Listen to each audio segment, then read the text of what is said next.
कृषि दर्शन कार्यक्रम में आप सभी दर्शकों का स्वागत है। हमारे प्रदेश का किसान बागवान, चाहे वो कृषि का क्षेत्र हो चाहे बागवानी का क्षेत्र हो, दोनों ही क्षेत्रों में अग्रणीय एवं सराहनीय कार्य कर रहा है। आज औषधीय पौधों की भी पैदावार हो रही है।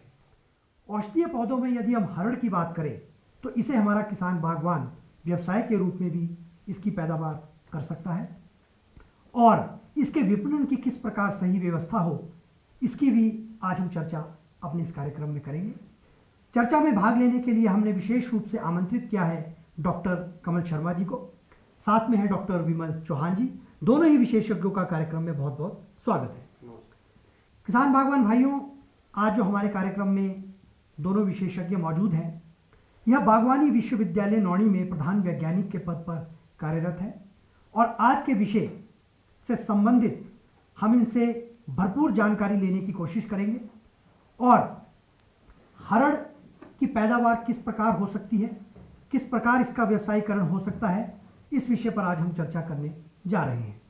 तो डॉक्टर कमल शर्मा, सबसे पहले हम आपसे जानेंगे, जैसे कि हमने औषधीय पौधों की बात करी, तो यदि हम औषधीय पौधों में हरड़ की आज हम बात कर रहे हैं, हरड़ क्या है और इसके क्या औषधीय गुण हैं, इस पर आप हमारे किसान बागवान भाइयों को अवश्य बताएं। अगर हम थोड़ा पीछे की तरफ जाएं, अपने वेदों की तरफ जाएं और अपने शास्त्रों की तरफ जाएं, तो हरड़ का वर्णन औषधीय पौधे के रूप में हर वेद में आपको मिलेगा और यहाँ तक कि शास्त्रों में हरड़ को माता का दर्जा दिया गया है। और जैसे एक संस्कृत में श्लोक भी है कि जाके गृहे माता नास्ति तस्या माता हरित की।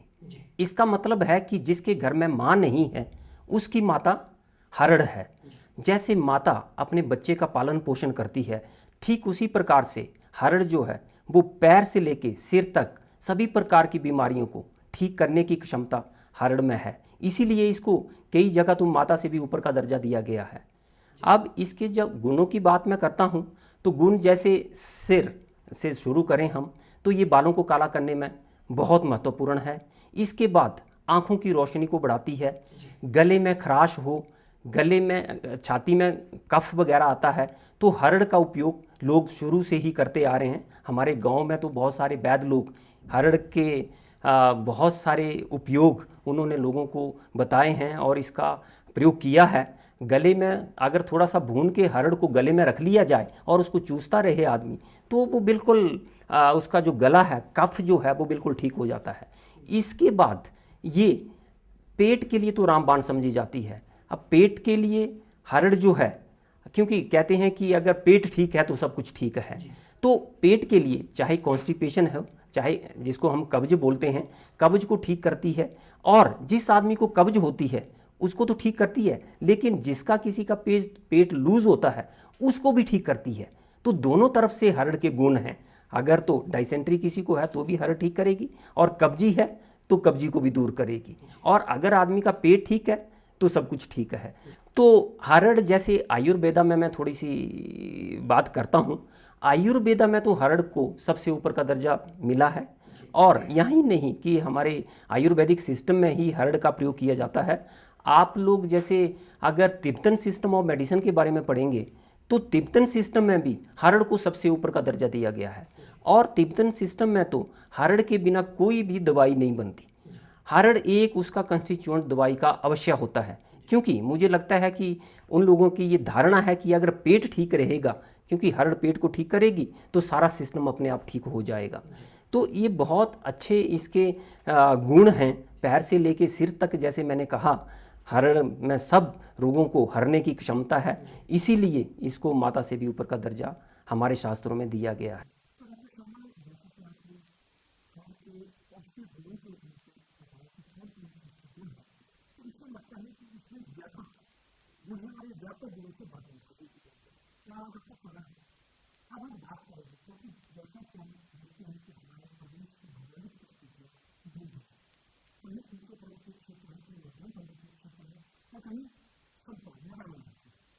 यदि हम इसकी पैदावार की बात करें, इसकी उपाय की बात करें, तो वो उपाय किस प्रकार होनी चाहिए, कैसे होनी चाहिए, और हमारा किसान बागवान किस प्रकार की सावधानियां इसकी उपाय के समय इस पर अवश्य दृष्टि देना है। किसान भाइयों, ये बड़ा अहम सवाल है कि हमें कोई चीज़ पैदावार करनी है तो उसके लिए सबसे पहले हमें जो हमारे पास पौध अच्छे किस्म के होने चाहिए। आजकल हमारे पास कलमी पौधे भी उपलब्ध हैं यूनिवर्सिटी के पास, जो केंद्रों पर भी उपलब्ध हैं। इसमें जांच 1, जांच 2, जांच 3 नाम से हरड़ की प्रजातियां हैं, जो कि कलमी होने के साथ साथ इसमें 2 से 3 साल की उम्र में ही इसमें कलमों की पैदावार आ जाती है। अब रही इसकी रुपाई की बात, कि रुपाई के लिए कौन कौन सी सावधानियां करनी चाहिए किसान को, क्योंकि पैदावार तभी आएगी जब हमारे पास सिंचाई की सुविधा उपलब्ध होगी। सिंचाई इन केस आपके पास सुविधा उपलब्ध है तो इसको मार्च अप्रैल में आप इसकी रुपाई कर सकते हैं। इन केस सिंचाई है नहीं तो आप इसको जुलाई अगस्त में बरसात के समय में इसकी रुपाई कर सकते हैं। इसके लिए रुपाई के लिए आप कहीं विश्वसनीय पौधे लें, कलमी पौधे लें। और जैसे मई के माह में अगर आपने बरसात में इसकी पौधे का प्लांटेशन करना, रोपण करना है, तो आप उसके पहले खड्डे खोद लें प्रस्तावित फासले पर। तो जैसे इसका प्रस्तावित फासला होता है 8 बाई 8 मीटर का भी कर सकते हैं, इसमें 8 बाई 3 का भी कर सकते हैं, 8 बाई 5 का भी करते हैं, ताकि इसके साथ अंतर फसल हमारी आसानी से हो जाएं। और इसके साथ ही जैसे ये हरड़ आजकल कलमी पौधा होने के साथ साथ, जैसे डॉक्टर शर्मा ने बताया कि इसके बहुत सारे औषधीय उपयोग हैं, कि ये इसमें तमाम रोगों को हरने की ये पावर है, क्षमता है। तो इसके लिए हमें उचित फासले पर इसकी रुपाई करनी चाहिए।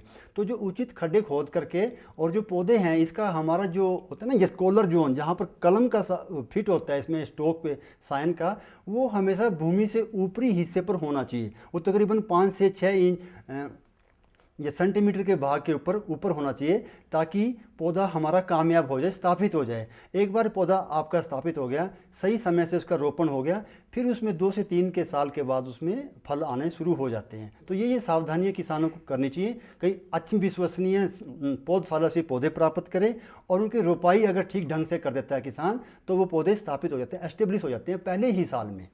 चौहान साहब, जैसे कि मैंने आपसे एक मूल प्रश्न किया था कि क्या इसकी जो पैदावार है वो प्रदेश के सभी इलाकों में संभव है, या कोई इसके लिए निश्चित क्षेत्र है?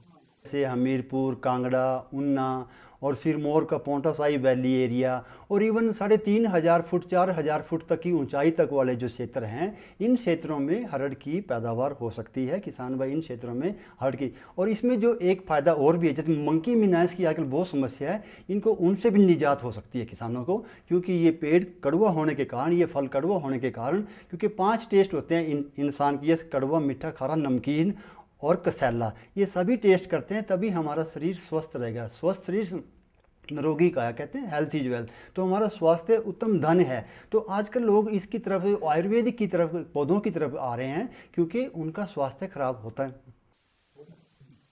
डॉक्टर शर्मा, जैसे बात करें डॉक्टर चौहान ने बताई के विषय में, यदि हम बात करें कि इसकी नर्सरी की उपलब्धता कहाँ पर होती है, और यदि हमारा किसान बागवान इसकी नर्सरी स्वयं लगाना चाहे, तो उसके लिए किस प्रकार की जो तकनीकी सुविधाएं हैं वो कहाँ पर उपलब्ध होगी, इसका प्रश्न। वैसे तो हमारे पास जैसे नर्सरी में पौधे, हमारा एक college of horticulture and forestry है हमीरपुर में, वहाँ पे इसकी काफ़ी सारी पौध हम तैयार करते हैं। इसके साथ साथ हमारा एक जांच में केंद्र है, वहाँ पे भी इसकी पौध तैयार होती है। तो वहाँ से किसानों को अगर चाहें वो, तो उनको उत्तम किस्म के ग्राफ्टेड पौधे, जिनको प्यूंदी पौधे कहते हैं, वो वहाँ से मिल सकते हैं। तो यहाँ हमारे पास जो नर्सरी है काफ़ी बड़ी मात्रा में हम लगाते हैं, और करीब करीब हम हर साल 5 से 6 हज़ार कलमी पौधे किसानों को देते हैं। पर कई बार ऐसा होता है कि हमारे पास डिमांड बहुत ज़्यादा आ जाती है, तो उस स्थिति में हम कहते हैं कि किसान अपनी नर्सरी भी लगा सकते हैं। तो तकनीकी जानकारी जितनी भी है वो हमारे केंद्र से मिल जाती है। वो किसान भाई कभी भी आके, खासकर हमारा जैसे बडिंग और ग्राफ्टिंग का टाइम होता है, उसमें थोड़ी सी महारत हासिल करने की ज़रूरत होती है किसानों को, क्योंकि हमारे जो आदमी हैं वो तो वेल ट्रेंड हैं, और वो तो अगर कलम करते हैं तो 90% 100% तक भी उनकी सक्सेस रेट रहता है। लेकिन किसानों के लिए अगर वो चाहते हैं कि हमने अपनी नर्सरी लगानी है, तो हमारे केंद्र पे आ सकते हैं। ट्रेनिंग प्रोग्राम वहाँ पे हमारे चलते रहते हैं, वो हमारे संपर्क में रहें, नौणी विश्वविद्यालय के संपर्क में रहें, डायरेक्टरेट ऑफ एक्सटेंशन एजुकेशन के।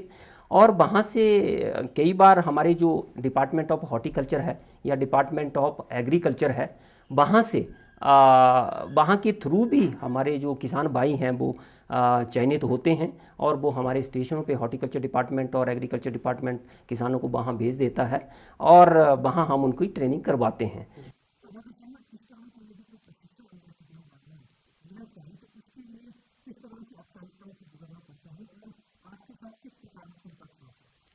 जैसे हमारे केंद्र का वहाँ पे फ़ोन नंबर है 01972 वहाँ का कोड नंबर है और 208-319 वहाँ का नंबर है।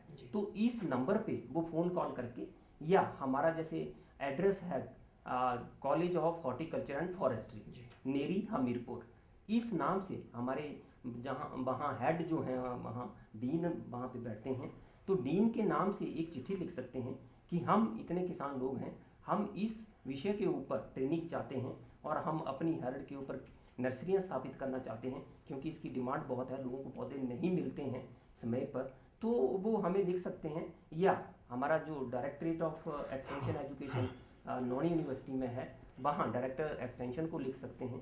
तो बहुत सारे हमारे ट्रेनिंग प्रोग्राम चलते रहते हैं, तो वो लोग वहाँ से एक सिंपल एप्लीकेशन भेज के फिर जब भी हमारा ट्रेनिंग प्रोग्राम होगा हम उनको कॉल कर सकते हैं। तो आपके कहने का मतलब है कि हमारा किसान बागवान जो संबंधित आपके हॉर्टिकल्चर डेवलपमेंट ऑफिसर है या जो एग्रीकल्चर डेवलपमेंट ऑफिसर है उनके साथ भी संपर्क साध सकते हैं। डॉक्टर चौहान, यदि हम हरड़ के विषय में जैसे हम बात कर रहे हैं, तो कृषि वानिकी में इसकी पैदावार की, इसकी खेती की क्या संभावना? कृषि वानिकी एक बहुत अच्छा सब्जेक्ट है क्योंकि आज के समय में हमारी आबादी बढ़ती जा रही है और खेत छोटे होते जा रहे हैं, तो इसमें एक कृषि वानिकी ही एक सबसे इम्पोर्टेंट टॉपिक आता है सामने, क्योंकि इसमें जैसे कम आबादी के साथ साथ हमारी खेती भी कम होती जा रही है, क्योंकि इसमें हम प्रति एकड़ खेत से ज़्यादा फसलें उगाते हैं। जैसे इसमें फलदार फसलें होगी, सब्जी उगा दी और औषधीय पौधे उगा गए और साथ में चारे वाली फसलें भी उगा लेते हैं बीच में। तो कृषि वानिकी का तात्पर्य यही है कि हमारी प्रति एकड़ आमदनी को ज़्यादा करना। तो इसकी भी बहुत सारी संभावनाएं हैं कि जैसे आजकल देखा जाए इसमें पॉपुलर है, सफेदा है, ब्यूंस है, बांस है, काफ़ी प्रकार के पेड़ हैं और इन पेड़ों के साथ भी हमारी हरड़ की खेती बीच में हो सकती है। इवन कुछ किसान तो जैसे जो पोंटा वैली के हैं, आपके लोअर हिमाचल के किसान हैं, वो अपने एरिया में जैसे आम लगा दिया, साथ साथ में पेड़ों की खेती भी करते हैं क्योंकि उसमें तकरीबन 6-7 साल में फलों से पैदावार होती है और उस समय में ये पेड़ स्थापित हो जाते हैं। ठीक इसी प्रकार हरड़ की खेती भी, कलमी पौधे हैं, इनको अगर हम प्रस्तावित फासले पर जिस कृषि वानिकी के तहत इनका रोपण करते हैं तो इसमें दो तरफा से आमदनी होती है और इसके साथ ही जो अंतर फसल हमारी कई प्रकार की होती है जो छाया में हो जाती है, जैसे अदरक है, हल्दी है और अरबी है, पाइनएप्पल वगैरह है और इवन आपकी स्ट्रॉबेरी, कुछ फसलें होती हैं, बहुत सारी फसलें हैं जो आपकी कृषि फसलें भी हैं जो छाया में हो जाती है। उनके साथ साथ ये हरड़ की खेती भी आप इस कृषि वानिकी के रूप में कर सकते हैं। डॉक्टर शर्मा, यदि हमारा किसान बागवान इस व्यवसाय को अपनाता है, यानी हरड़ की खेती को व्यवसाय के रूप में इसकी पैदावार करता है, तो ये पैदावार कितने दिनों में संभव है? जब हम पहले पौधे तैयार करते थे, हरड़ के या फॉरेस्ट डिपार्टमेंट करता है, तो बीज से तैयार करते थे और जब बीज से पौधा तैयार करते हैं तो उसमें 10 से 12 साल लग जाते हैं फल आने के लिए। तो इतने देर तक मुझे लगता है कि हमारा किसान जो है वो इंतज़ार नहीं करेगा।